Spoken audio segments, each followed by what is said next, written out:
This is the graphic translation lecture for the basic graphic design course. In this lecture, I'm going to explain the basics of graphic translation, the concepts of abstraction and simplification, as well as stylization, and how we utilize these techniques as graphic designers to create simple marks and logos. So as I said, graphic translation is really the process of abstracting, simplifying, and stylizing an object from the real world. The outcome should be a simple and easily recognizable symbol or mark that represents accurately the original real world object. So it's really important that it's simple and abstract, but it's also paramount that someone is able to understand and identify it. A logo or mark does no good if the viewer does not understand the concept or cannot identify what it is actually referencing. Simplification is the process of making something simpler. It really allows something to be easier to understand or understood more quickly. And oftentimes we'll utilize abstraction in conjunction with simplification. Because oftentimes as something is simplifying, it does also abstract. But abstraction is really the process of reducing something down to its most basic form and most simple shapes. And that can be pretty extreme. You can abstract something to the point where it is no longer recognizable. But abstraction is a really handy and useful technique for graphic designers because it helps us communicate a large amount of information through the simplest shapes possible and potentially even the fewest number of shapes possible. So stylization is a little bit different than the last two concepts. It's really the addition of style or reference to your work. It can aid in simplification or abstraction, but it's more about creating a mood or style. So this can reference a certain era or certain kind of style, like Art Deco, or it can be just decorative and not necessarily be based on a specific style or period. Sometimes this is really the sauce or the style that the designer adds to the mark. It's really their touch, right? Because although the simplification and abstraction are a process that they're going through, stylization is really the opportunity where they can add their twist to the design. So here's a great diagram that showcases this process, and this is very similar to the process that you will be going through on this assignment. I want you to show me the evolution of whatever you are going to work with. So here you'll notice with this insect, in the upper left we have the realistic. So this is someone who's drawn this insect as realistically as they possibly can. And then they're slowly abstracting and simplifying, so it becomes semi-realistic. Then they break things apart and it becomes more abstracted and decorative. Then they start playing a little with stylization and different ways of rendering in D, E, and F. And then eventually it gets so abstracted that it becomes more symbolic, which is really where we like to be. A lot of times that's what we rely on for logos. And then at the very bottom, it gets to the extreme of abstraction to where you may not even be able to recognize what that was if you did not see the original genesis of it. So again, I think this helps you see what we're doing and how you can approach this. Because I think sometimes it can be a little daunting. You know, taking something that can be so complex that we see in our real world and breaking it down and simplifying it. But hopefully this helps show you that it's a process. And you need to go through the steps to really be successful at having effective simplification and abstraction. Here's an example of a leaf with many, many different abstractions. You can see different techniques here. They're even playing with filling it with different things like in the upper right. Some of these are recognizable as leaves. Some of these are not.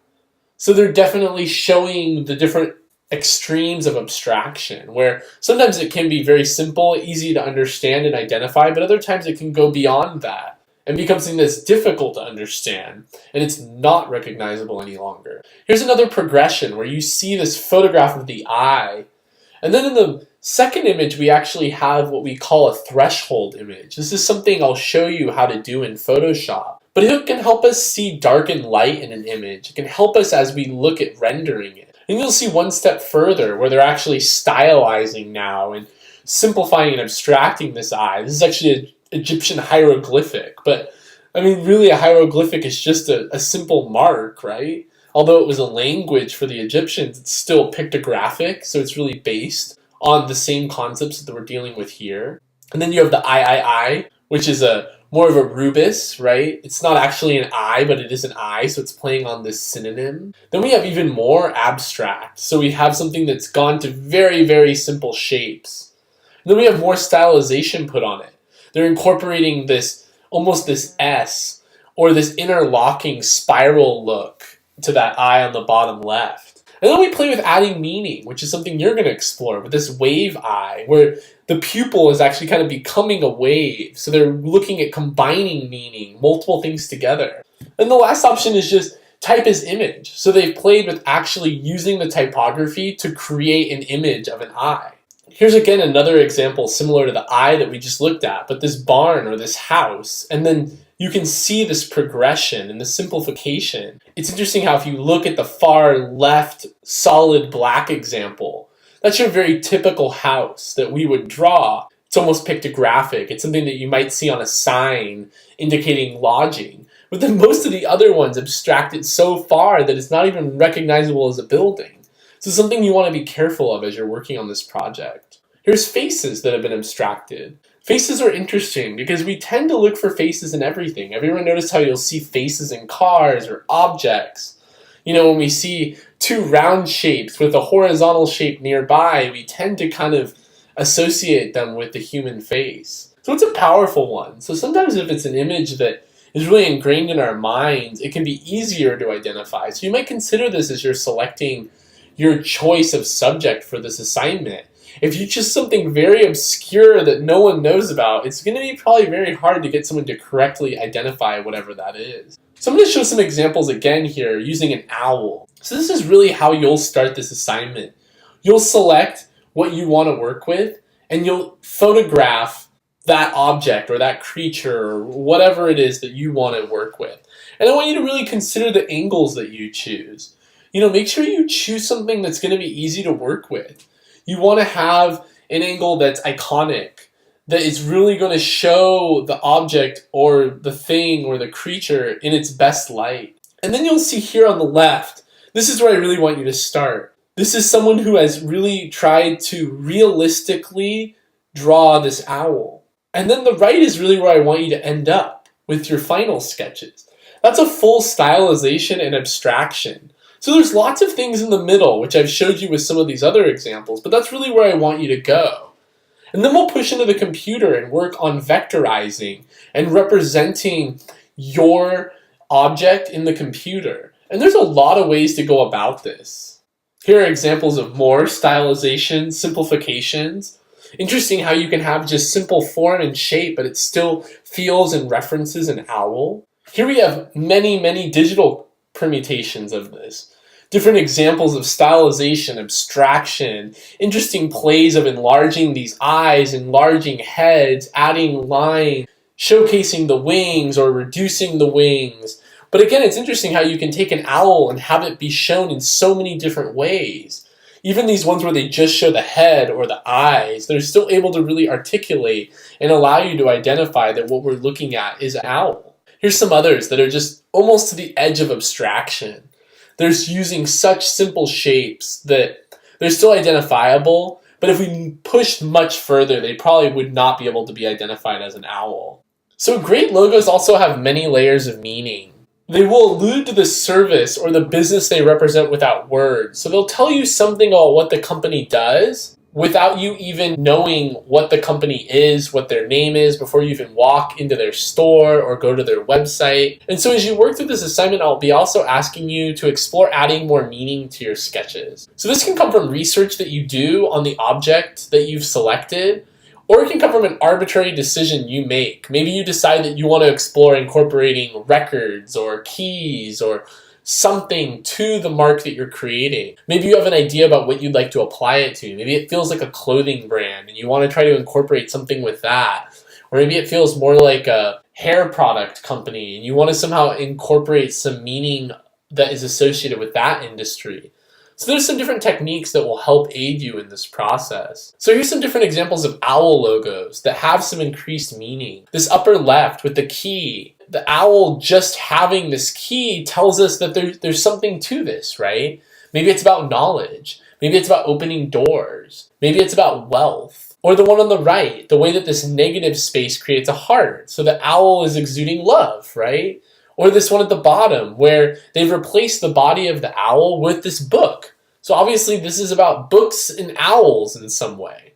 So sometimes, again, by adding this imagery, by adding this meaning, it can make our work even stronger. So one of these theories is called addition, or sometimes it's known as insertion, but it's when elements are combined together and become more than the elements individually. It's the connection between these items that really helps hint at the meaning or the purpose of the graphic composition. So that's really the owl with the key, right? The addition of that key, inserting that key into this logo design helps hint at some of the meaning of what this logo might be about. The same way that on the left, this U and P that makes a lock, that helps us know that not only is this company initials are U and P, but they're also some kind of company that is associated with unlocking something.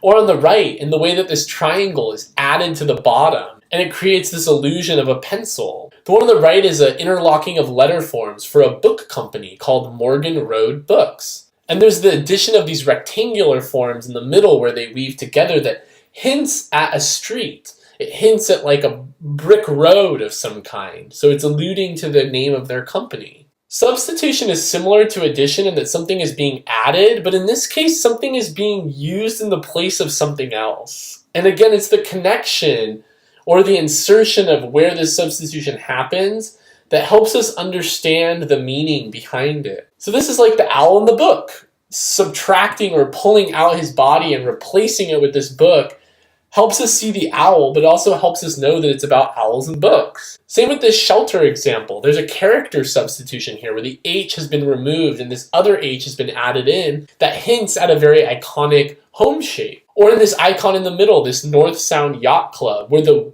N has been substituted inside part of that flag. So it feels like a flag, but there's also an N in it that represents this North Sound.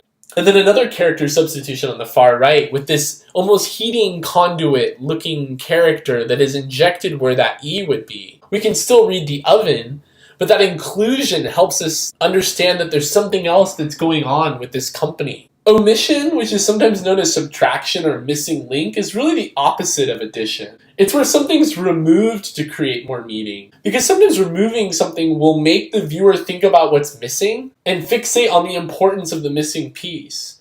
Sometimes also just by using subtraction, we can create more meaning by removing another shape from the form itself. This technique can sometimes also lead to stylistic decisions that maybe don't end up increasing the meaning, but they create a lot of style and interest to a logo. This can be seen with stenciled logos, where we remove parts of letter forms, and it creates interest and style, but it's not necessarily communicating anything specifically. So here's some examples of logos that are using omission. The owl at the top, the way that heart is subtracted out of its body really hints at this idea that it's about love in some way. Or this example on the left, where the I and the T are cropped. There's almost a white triangular shape that's laying on top of it. And it's actually for a church. And they're taking that T and almost making it into a cross that's at the top of a steeple that is the negative space that we can't see. Or this slice identity, where the actual logo is sliced, where the S and the E is. So